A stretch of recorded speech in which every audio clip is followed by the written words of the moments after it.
تو یہاں پہ اعلان کیا گیا آیت نمبر 94 میں ہے کہ جب یہ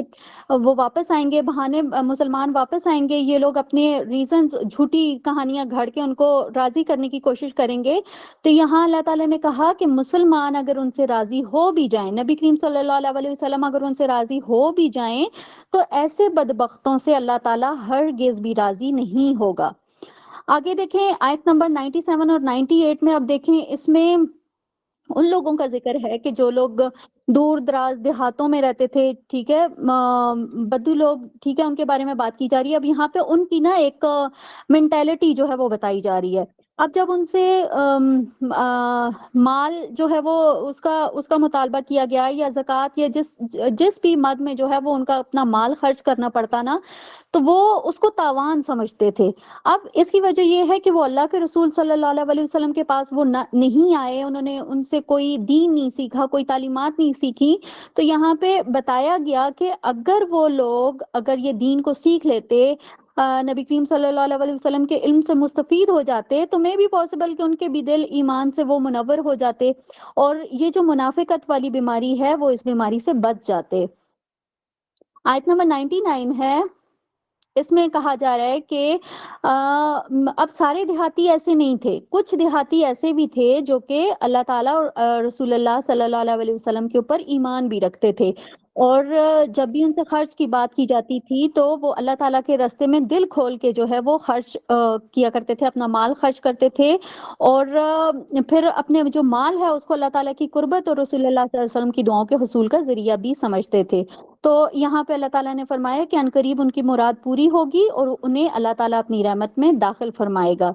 یہاں پہ ہمارا پہلا رکوع کمپلیٹ ہو جاتا ہے۔ اگلا جو رکوع ہے رکوع نمبر 2 اور سورہ کا رکوع نمبر 13، یہ جو ہے آیت نمبر 100 سے لے کر 110 تک ہے، 100 سے 110 تک۔ اب یہ جو رکوع ہے اس میں ان مہاجرین اور انصار جو تھے ان کی تعریف کی گئی ہے کہ جنہوں نے اسلام قبول کرنے اور اس کی سربلندی کے لیے قربانیاں دینے کے لیے انہوں نے سبقت کی تھی، ٹھیک ہے، اور پھر ان لوگوں کی بھی تعریف کی گئی کہ جن لوگوں نے ان کو دیکھ کر ان سے جو ہے وہ گائیڈنس لی اور وہ بھی اسی راستے کے اوپر جو ہے وہ عمل پیرا ہو گئے۔ تو یہاں پہ ان دونوں کیٹیگریز کے لیے اللہ تعالیٰ نے جنت کی خوشخبری دی ہے، اور پھر یہاں پہ مزید یہ فرمایا گیا کہ اسلام قبول کرنے کے بعد اس کو جو ہے وہ آگے پہنچانے کے لیے، اس کی سربلندی کے لیے ان ساری چیزوں سے گریز کرنے والے کون لوگ ہوتے ہیں؟ وہ منافق ہوتے ہیں۔ اب منافقین کے لیے اللہ تعالیٰ نے کیا کہا کہ انہیں بار بار ذلت کا سامنا کرنا پڑے گا، دنیا میں بھی، ٹھیک ہے، موت کے وقت بھی انہیں شدید اذیت سے گزرنا پڑے گا، اور آخرت میں تو اوبیسلی ان کے لیے دردناک عذاب ہے ہی ہے جس سے وہ گزریں گے۔ آیت نمبر 102 میں اگر دیکھیں، یہاں پہ کچھ ایسے لوگوں کا بھی ذکر ہے کہ جن کی کچھ نیکیاں ہیں، ٹھیک ہے، ان نیکیوں کے ساتھ ان کی تھوڑی بہت خطائیں بھی ہیں، ان کی کچھ غلطیاں بھی ہیں، مینس دونوں کا کچھ ایک جیسا لیول ہے، غلطیوں کا بھی اور نیکیوں کا بھی۔ تو یہاں پہ ان لوگوں کو امید دلائی گئی کہ اگر ان فیوچر وہ اپنی اصلاح کر لیتے ہیں، اپنے آپ کو ٹھیک کر لیتے ہیں اور اللہ تعالیٰ کی راہ میں صدقہ و خیرات کرتے ہیں، تو پھر اللہ تعالیٰ انہیں معاف فرما دے گا۔ آیت نمبر 106، اس میں 3 ایسے لوگ ہیں کہ جن کا ذکر کیا گیا ہے جو کہ غزوہ تبوک میں شریک نہیں ہوئے تھے، لیکن وہ لوگ سچے مومن تھے۔ اب یہاں پہ جب یہ نبی کریم صلی اللہ علیہ وسلم واپس آئے تھے تو انہوں نے رسول اللہ صلی اللہ علیہ وسلم کے پاس آ کر اپنی جو ایک غلطی تھی اس کو بھی مان لیا، اس کو بھی ایکسیپٹ کر لیا،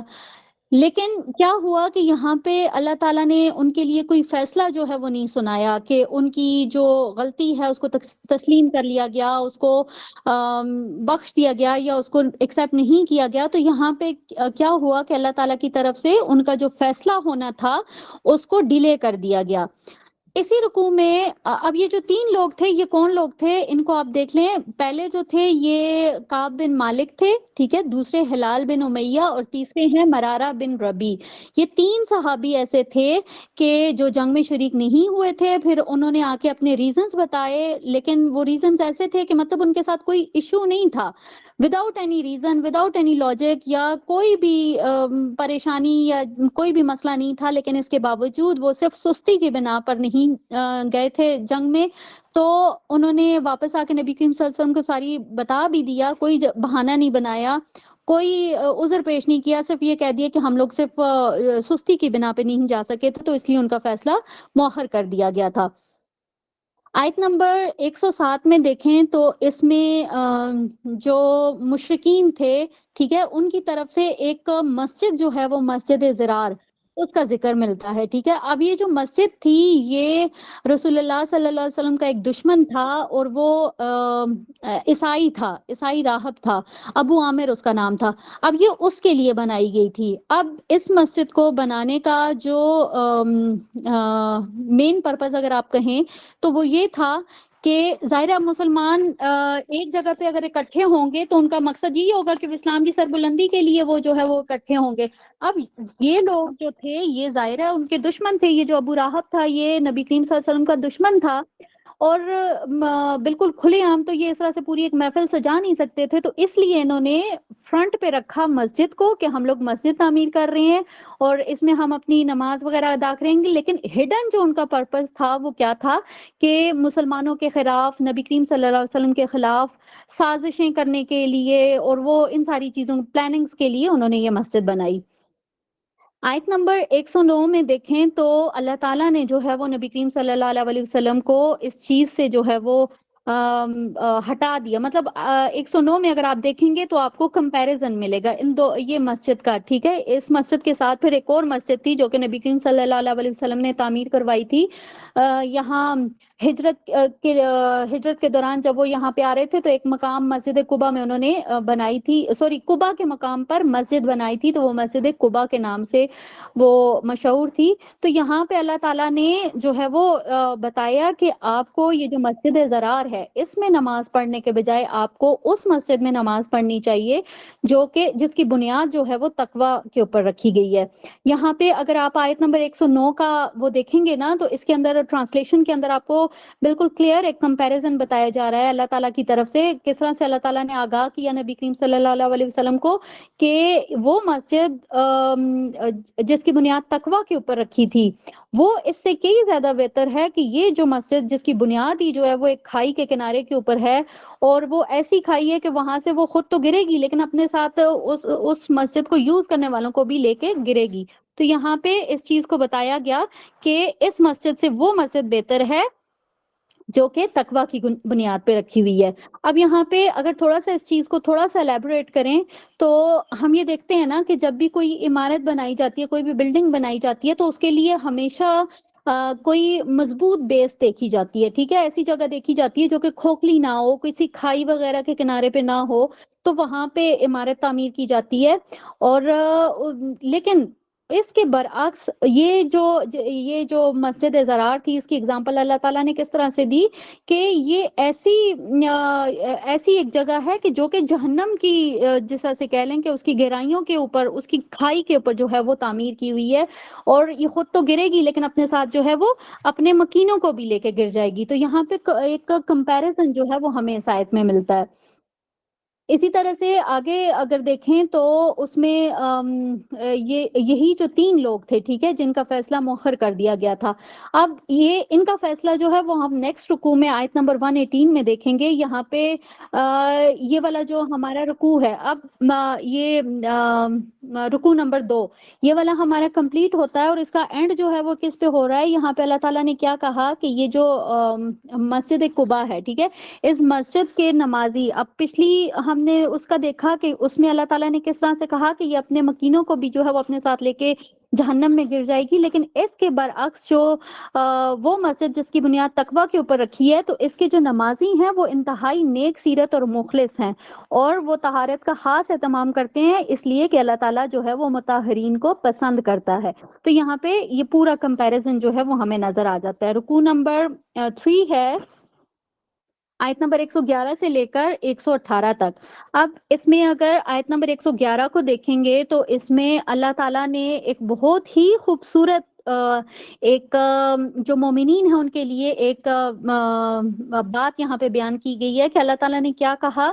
کہ اللہ تعالیٰ نے مومنوں کی جو جان ہے اور ان کا جو مال ہے اس کو جنت کے بدلے میں خرید لیا ہے. یعنی کہ کوئی بھی مومن ہے اس کا جان ہو گئی، اس کی جان ہوگی، ٹھیک ہے، اور اس کا مال، یہ جو دونوں چیزیں ہیں نا، ان دونوں کے بدلے میں اللہ تعالیٰ نے جنت کا اس کے ساتھ سودا کر لیا. اب یہ جو مومنین ہیں وہ کیا کرتے ہیں، یہاں پہ ہمیں ان کی صفات نظر آتی ہیں آیت نمبر 11 میں.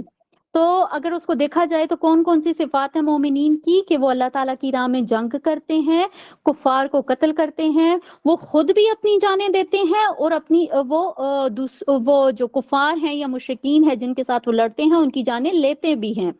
اور پھر وہ اللہ تعالیٰ کے ساتھ، اب یہ جو ظاہر ہے ایک مسلمان جب کلمہ پڑھ لیتا ہے، وہ مسلمان ہو جاتا ہے،